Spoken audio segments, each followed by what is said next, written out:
Bueno, en este video vamos a resolver el ejercicio 2 y 3 del TP1 de la materia Finanzas de Empresas de la Facultad de Ciencias Económicas de la Universidad Nacional de La Plata. Entonces, el enunciado del ejercicio 2 dice: la empresa ha tomado una decisión de comprar un nuevo software para mejorar su proceso productivo y el costo es de 2.800.000 pesos. Para realizar dicha elección, el CEO y demás acompañantes hicieron un viaje a Silicon Valley, que representa el 8% del costo del software. Entonces, ¿esto qué es? Esto, como vimos ya en los videos anteriores, es un costo hundido, porque es un costo que se hace para conocer el proyecto, para interiorizarse, y que después no se puede recuperar si no aceptamos el proyecto. Entonces, ese es un costo hundido. Luego dice: actualmente la capacidad de producción es de 150.000 unidades y según el estudio se incrementarán en 25%. Es decir, se incrementarán a 187.500. La depreciación de este producto tecnológico se hace lineal en 3 años y no se espera que tenga valor de liquidación por la innovación tecnológica. Luego dice: el precio de venta unitario del producto de este proceso productivo es de 85 pesos y según el estudio no se podrán aumentar los precios. Los costos fijos se incrementan 300.000 pesos y los costos variables pasan de ser de 12 pesos unitarios a 15 pesos unitarios. Luego dice que el capital de trabajo necesario es una función lineal según las unidades. Entonces, por cada unidad son 11 pesos y con el nuevo software serían de 14 pesos por unidad. Bueno, y por último nos dice que no hay racionamiento de capital, siendo el costo de oportunidad de inversión alternativa del 14%. Sabemos que ese 14% no se toma como referencia. Asimismo, se sabe que el costo del capital de la empresa es del 13%. Y acá hay una aclaración para hacer. O sea, como dice que no hay racionamiento de capital, significa que la empresa, para hacer este proyecto, puede tomar tanto deuda ajena como propia. Entonces, si toma ambas deudas, entre la unión de ambas deudas se forma un costo promedio ponderado del capital, que sería la KO o la WACC. En este caso no nos dice que se endeuda, ni en cuánto se endeuda, ni qué porcentaje, qué política de porcentaje va a aplicar la empresa de endeudarse ajena y con financiamiento propio. Entonces acá, como dice costo del capital, nosotros podríamos entenderlo como que es un costo del capital propio, que sería la KE, o sea, lo que requieren los accionistas, o lo podemos entender como que sería el costo promedio ponderado del capital que toma la empresa, que sería la KO.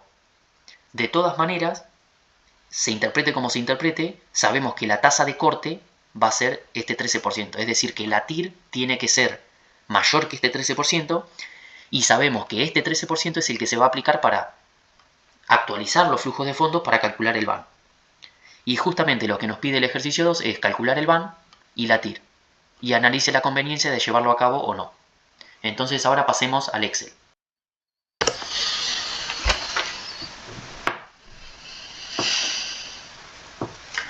Bueno, entonces acá ya tenemos todos los datos volcados y todos los cálculos hechos sobre el enunciado del ejercicio 2. Y una aclaración antes de arrancar a explicar sería que en este enunciado nos está diciendo de un proyecto de inversión que es para mejorar uno anterior. Es decir, que nosotros ya estamos funcionando, haciendo esa actividad, y que ahora estamos invirtiendo más para mejorar el proceso productivo. Entonces, cuando pasa esto, de que el proyecto ya existía y que ahora lo estamos mejorando, se trabaja con todos los valores incrementales. Incrementales significa que vamos a trabajar con las variaciones. Entonces, nosotros teníamos, por ejemplo, ingresos del ejercicio, o sea, de ejercicios anteriores, en el momento cero sería, teníamos que producían 150.000 unidades a un precio de 85 pesos. En cambio, nosotros ahora decía que se incrementaba un 25% la capacidad, y entonces pasamos a producir 187.500. Por el mismo precio, porque decía que no se podía aumentar el precio. Entonces nos dan estos ingresos y nosotros por diferencia sacamos el ingreso incremental. Y este ingreso incremental nos dice que no varía a lo largo del tiempo, porque no nos dice que aumenta la cantidad ni que el precio cambia en los distintos años. Entonces se mantiene igual. Luego, los costos fijos pasa lo mismo. Trabajamos con el incremental, nos dice que con el sistema, con el software viejo, los costos variables son de 12 pesos por unidad y que pasarán a ser de 15. Entonces, nosotros tomamos las cantidades, que serían 187.500 para el momento 1, digamos, con el software, con el proyecto, y lo multiplicamos por 15 pesos. Y agarramos los 12 pesos que era el costo variable unitario por las 150.000. Y de esta diferencia nos da los costos variables incremental. Y bueno, y acá también le suma directamente el costo fijo, que sería el incremental, serían 300.000 pesos. Porque dice que sin el proyecto es de 600.000 y con el proyecto es de 900.000. Luego dice que la depreciación es lineal en 3 años. Entonces agarramos los 2.800.000 y lo dividimos por 3. Y luego dice que el capital de trabajo es una función lineal, que sin el proyecto sería de 11 pesos y con el nuevo software sería de 14 pesos por unidad. Entonces acá hacemos lo mismo. 150.000 por 11 y en este hacemos 187.500 por 14. Y ahí sacamos el incremental. El incremental sería 975. Y acá, bueno, se observa un requerimiento constante, no hay diferencia, por ende es cero. ¿Esto qué quiere decir?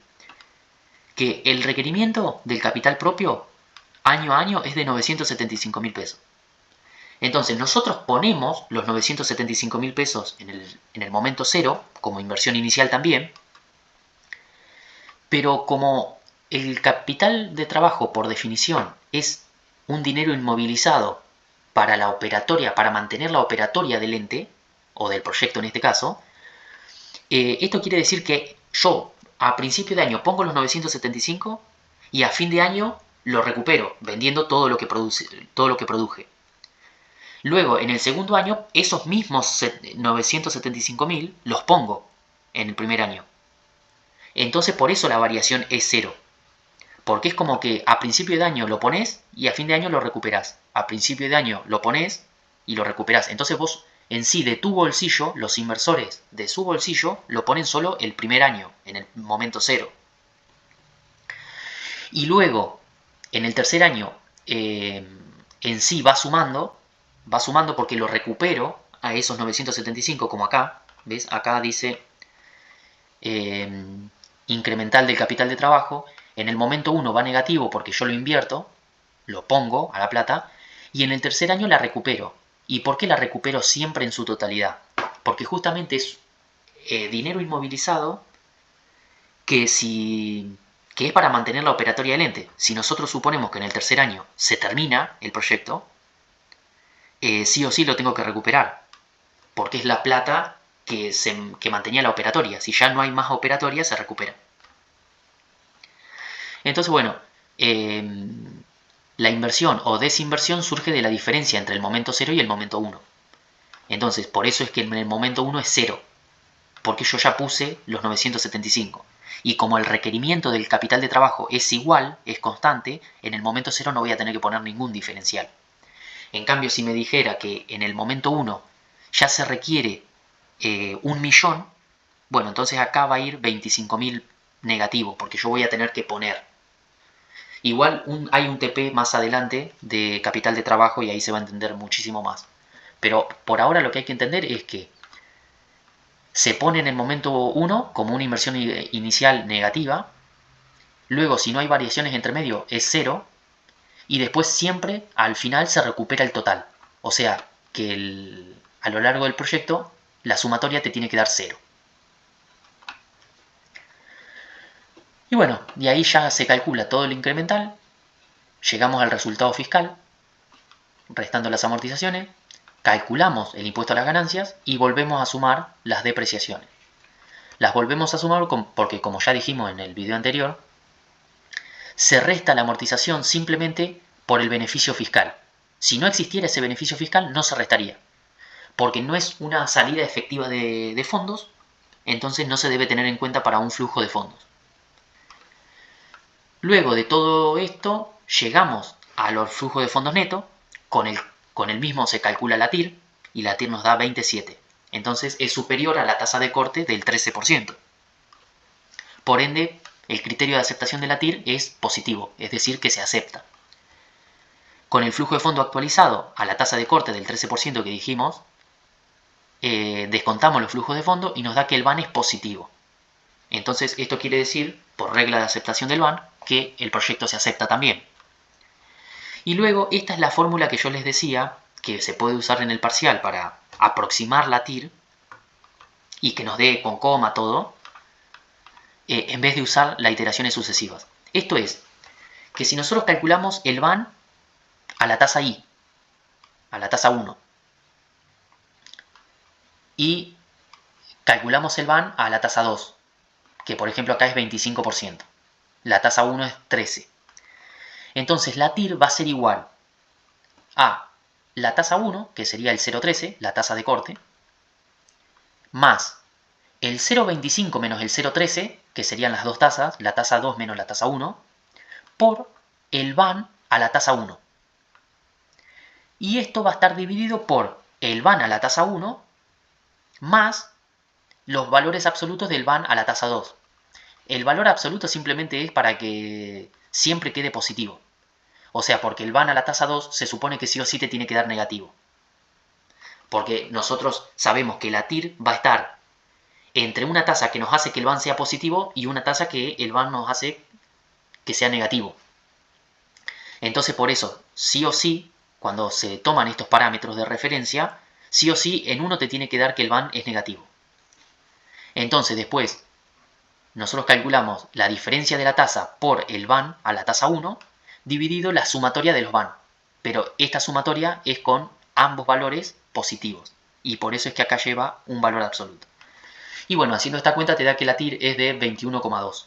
Te da un número bastante cercano a lo que sería el 20,7. Esto por eso se dice que es una aproximación de la TIR. Y bueno, hasta acá sería el ejercicio 2. Bueno, continuemos con el enunciado del ejercicio 3 entonces. Dice, Don S.A. está analizando la posibilidad de reemplazar su actual equipamiento de producción para modernizar y agilizar el proceso. El equipamiento actual tiene una capacidad de producción de 40.000 unidades al año y un costo variable de 8 pesos por unidad. Luego dice, el mismo se compró hace 2 años, la máquina vieja, a 140.000 y le restan 3 años. Esto quiere decir que la vida útil total fue 5 años. Y dice que registras una depreciación acumulada al orden del 40%. Si el total de años es 5 de vida útil y 2 años ya se amortizó y es el 40%, sabemos que la empresa utiliza el sistema lineal de depreciación. Eso es un dato clave de interpretar de este párrafo. Y se puede vender hoy a 95.000 pesos, siendo nulo el valor de liquidación estimado para finalizar la vida útil. Luego dice, las nuevas máquinas se podrían adquirir a un precio de 260.000 pesos, requiriendo 10.000 pesos para su instalación y 500 pesos para fletes y seguro.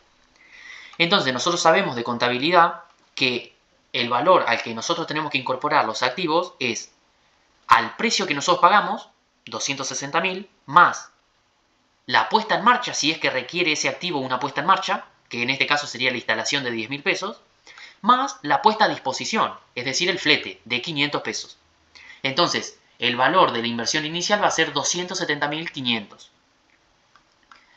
Nosotros, por este párrafo, sabemos que la amortización va a ser lineal y acá dice que posee 3 años de vida útil, es decir, que la amortización va a ser lineal en 3 años. Y su valor de recupero contable sería del 5% del valor de compra. Esto quiere decir que este 5% es la parte que no se amortiza de estos 260, porque ya habíamos visto que el recupero contable es la parte del valor del inmueble que no se amortiza contablemente. Bueno, entonces, ¿cómo se calcula la amortización? Bueno, la amortización va a surgir de los 260.000 más los 10.000 más los 500. Menos a eso, que es 270.500, le vamos a restar el 5% de los 260.000. Y eso, dividido 3, nos va a dar la amortización anual en cada periodo. Y en el último periodo, nosotros lo que vamos a tener restando, van a ser los 13.000 pesos que no se amortizan. Y luego, para cuando estemos haciendo el flujo, el dato importante sería estos 35.000 pesos, que es el valor al que se estima vender la máquina cuando termine la vida útil. Y como dice, antes de impuestos, esto quiere decir que estos 35.000 pesos van a ir sumando en el último periodo, en el año 3, y va a formar parte del resultado fiscal para luego calcular el impuesto a las ganancias, porque dice antes de impuestos. Luego dice, esta compra permitirá producir un adicional de 20.000 unidades, o sea que las 40.000 anteriores se incrementan a 60.000, y se espera que el precio promedio de venta sea de 11.000 pesos para la máquina antigua. Y mientras para la máquina nueva va a ser el primer año 9 pesos y el segundo y tercer año 10 pesos. El gerente de producción estima que con las nuevas eficiencias que va a traer la nueva máquina, el costo variable va a caer a 6 pesos. Dice que la tasa del impuesto a las ganancias es 35% y dice que su costo promedio ponderado de capital es de 14%. ¿Esto qué nos da la señal? Nos da la señal de que la empresa, para hacer este proyecto de inversión, además de tener a disposición la plata que pongan los accionistas, también se está financiando con financiación ajena.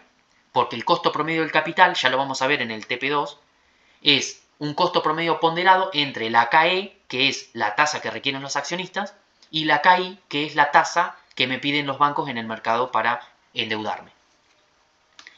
Y luego dice que los costos fijos ascienden a 25.000 pesos ya en el momento cero y que esos se mantendrán constantes. Entonces, como nosotros estamos trabajando, en este caso, de manera incremental, estos 25.000, como la variación es cero, estos costos fijos es cero. Lo único que se incrementará, dice acá, es los 1.000 pesos por costos de seguro y 700 pesos por costo de mantenimiento. Entonces, estos sí van a ir al flujo. En el inciso A dice determine la inversión inicial asociada a la decisión de reemplazo. Esto quiere decir que determinemos ese monto que dijimos, 270.500. Y en el B nos pide calcular el VAN, la TIR y el periodo de recupero. Y analizar la conveniencia o no del reemplazo de la máquina. Entonces ahora pasemos al Excel.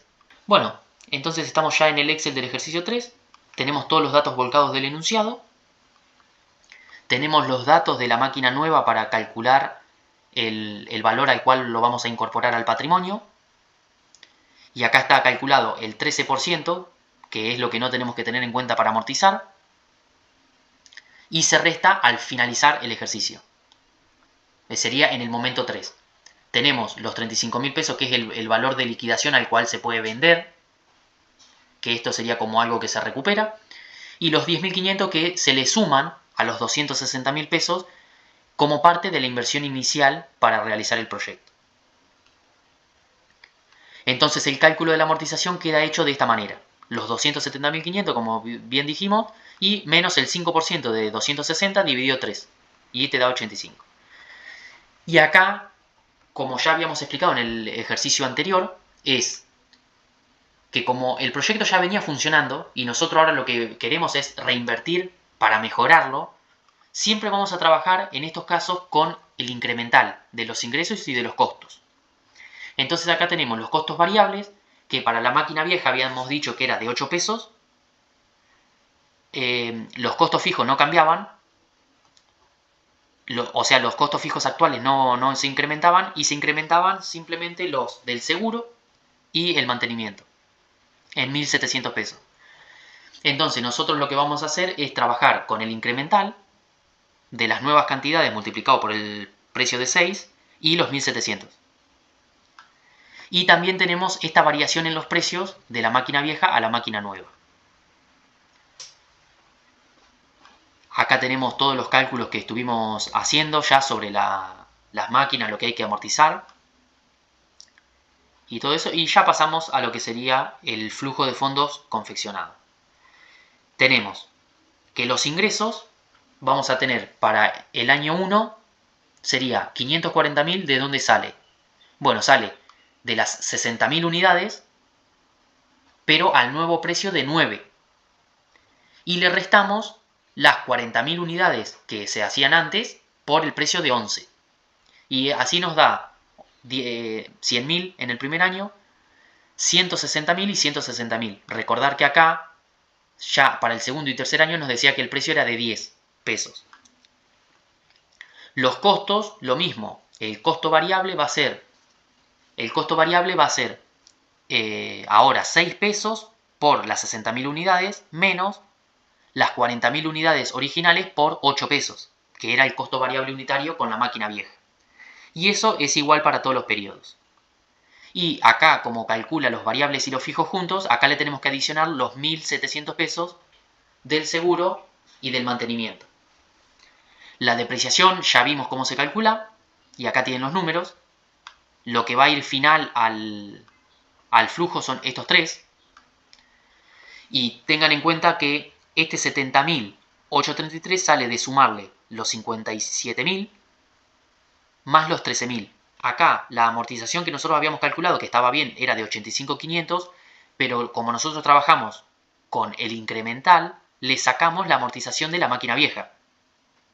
Y nosotros a todo lo de la máquina vieja, como la vendemos 3 años antes de que termine su vida útil, esta amortización la vamos a tener que hacer en el momento cero. Cuando nosotros damos de baja un bien de uso, primero lo amortizamos completo, lo amortizamos al 100% y después se pone el precio de venta. Y entonces vamos al flujo. Nosotros en el momento cero tenemos, primero sería la inversión inicial, que es 270.500. Luego tenemos la amortización completa de la máquina vieja, los 3 años restantes, y el resultado de la venta que nos decía que la podíamos vender a 95. Entonces, el resultado fiscal va a ser de 11.000 pesos. En el momento 1 obtenemos los ingresos, menos los costos fijos y variables, menos la amortización, y nos da estos valores.